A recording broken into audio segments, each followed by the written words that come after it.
Tah jadi pernyataan demo teh aya dua, lamun Bupati Bogor mah buka yang resmi, lamun grup Careuh mah buka pertambangan ilegal. Keun hai bahasa Inggris mah da anu penting mah jujur da teu bahasa Inggris ieu da kejujuran mah nya. Nu penting mah sejahtera, demo sing bener da moal atuh pertambangan ilegal dibuka mah. Rekomendasikan terhadap Bapak Kades. Satu, buka tambang legal. Karena keputusan kapan tambang yang resmi sesuai ketentuan peraturan perundang-undangan dapat segera beroperasi kembali. Jadi kita ribut, kita rusuh, akhirnya yang kita perjuangkan menjadi sia-sia. Tah jadi gitu nya. Loh.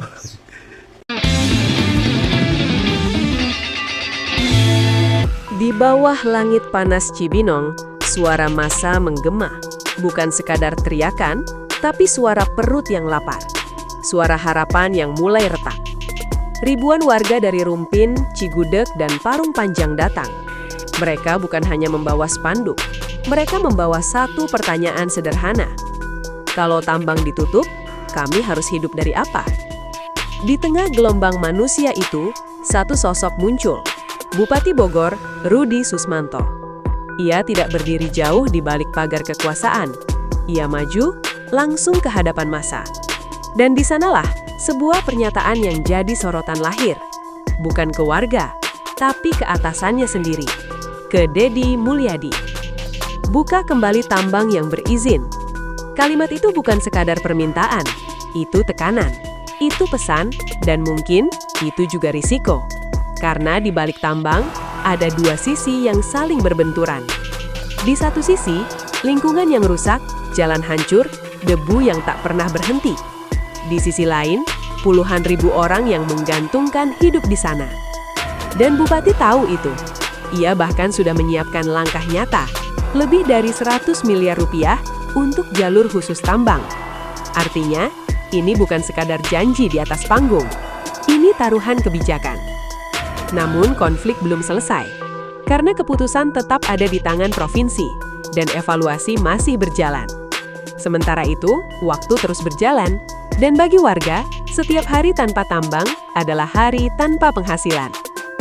Di titik ini, pertanyaannya bukan lagi tambang dibuka atau tidak, tapi siapa yang harus dikorbankan lebih dulu, lingkungan atau kehidupan?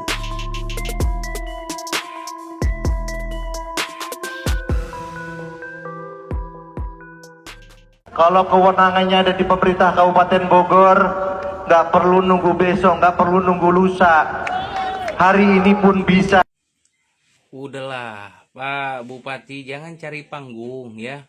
Jadi seolah-olah pernyataan Bapak ini menyalahkan apa kebijakan Kang Deddy Mulyadi, keputusan Kang Deddy Mulyadi gitu kan. Seolah-olah nih Provinsi Jawa Barat ini nggak ada kepedulian terhadap warga gitu. Justru apa yang dilakukan sama Kang Deddy Mulyadi adalah bentuk kepedulian dan perhatian, ingin menata ya kan, ingin menata, ingin mengkonsep kembali penataan ruang di daerah Bogor, yaitu Rumpin, Parung, dan Cigudeg, yang dimana akibat tambang tersebut kan kemarin juga terjadi banjir seperti itu.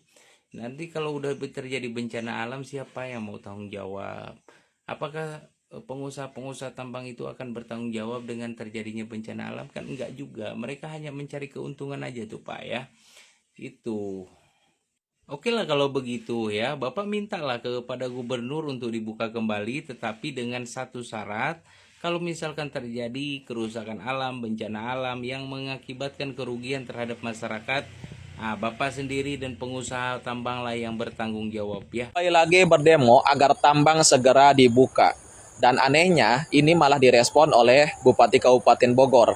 Bahkan Bupati ini mengusulkan kepada KDM agar tambang dibuka kembali. Padahal menurut saya nih ya teman-teman, dampak negatif tambang itu lebih besar daripada dampak positifnya.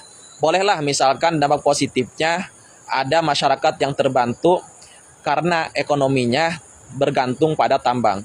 Tapi dampak negatifnya itu jauh lebih besar. menyangkut jangka panjang. Jalan cepat rusak, polusi udara di mana-mana, kemudian mengganggu masyarakat karena polusi udara, kemudian lagi bencana alam, nyawa banyak yang hilang akibat terlindas oleh mobil truk tambang, dan itu semuanya tidak ditanggung oleh pengusaha tambang. Dan kalau kita berbicara masalah adu poting, ya, banyak masyarakat itu yang mendukung kalau tambang itu ditutup daripada dibuka, 70%. Sehingga yang tidak mendukung tambang ditutup itu hanya 25%. Berarti para pendemo ini hanya mewakili 25% dari masyarakat yang mendukung tambang itu dibuka, hanya 25% saja. Bayangkan itu 75% masyarakat dukung bahwa tambang itu ditutup. Jadi menurut saya ya, kalau KDM masalah berbicara urusan tentang alam itu tegas. Ya, itu tegas ya, mudah-mudahan gitu, tetap tegas gitu. Mudah-mudahan gitu ke depan tetap tegas.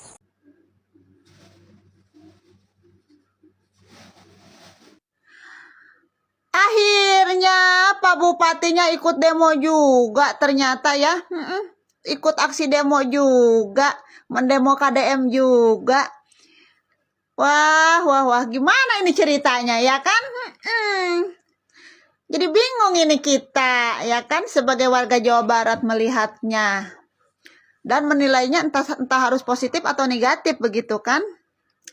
Ya walaupun katanya nih aksi demo ini tuh aksi demo damai, doa bersama, istighosah. Tapi Bapak kenapa itu? Anak-anak buahnya yang di bawahnya itu yang pada demo itu yang membentang-bentangkan spanduk dengan kata-kata yang kurang sopan begitu kan? Bukan kurang, bahkan tidak sopan gitu ya. Kan katanya aksi damai. Doa bersama. Tapi itu kata-kata yang dikeluarkan dalam spanduk-spanduk, sungguh sangat tidak mencerminkan dengan judul demo aksi damai, doa bersama dan istighosah ya kan Pak ya? Ya kan? Ya mudah-mudahan aja Bapak mau mengambil jalan ini, memilih lebih pro kepada mereka, pihak perusahaan ya kan, atau warga yang katanya menjadi paling sengsara, paling melarat begitu kan gara-gara tambang ditutup. Mudah-mudahan keputusan yang betul deh Pak ya, jangan sampai blunder. Soalnya bukan apa-apa nih Pak, Bapak ini seorang pemimpin daerah, seorang pejabat yang dipilih oleh masyarakat, dan di sini juga ada masyarakat Bapak juga yang menginginkan tambang tersebut itu ditutup. Tidak sedikit loh Pak, tapi banyak. Cuman mungkin sangat disayangkan mereka-mereka yang menginginkan tambang ini ditutup itu tidak berani berspeak up. Ya mudah-mudahan ini keputusan yang baik buat Bapak begitu kan sebagai pejabat ya. Gitu aja. Oke lah Pak ya. Udah bye, cukup tahu aja nih. Alam menunjukkan keberadaannya akibat ketidakadilan dari seorang pemimpin kepada rakyatnya. Jadi cerita nama Syate Satria nyalakan KDM terkait musibah yang terjadi di Bogor. Longsor, banjir bandang, KDM nu salah gitu. Mana inget kamari posting naon Satria? Tah, posting video iya. Yang seolah-olah mana mendukung tambang di Bogor dibuka kembali. Meni bebeakan sia nyerang KDM nya terkait penutupan tambang. Ayeuna ketika aya musibah, banjir, longsor, sia nyalahkeun KDM. Aduh aing mah. Di sisi lain sia mendukungnya tambang-tambang dibuka kembali.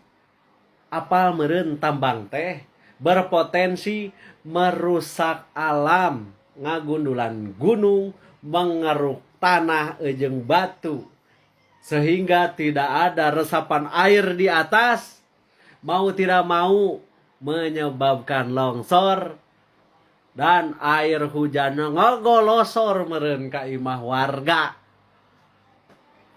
ka saluran-saluran cai, termasuk kawahangan. Eta dampakna teh Satria, lamun misalkan maneh pinter mah pasti nyaho meureunnan. Maksud dan tujuan KDM teh mengevaluasi ya pertambangan di Jawa Barat teh biar tidak terjadi musibah seperti ini.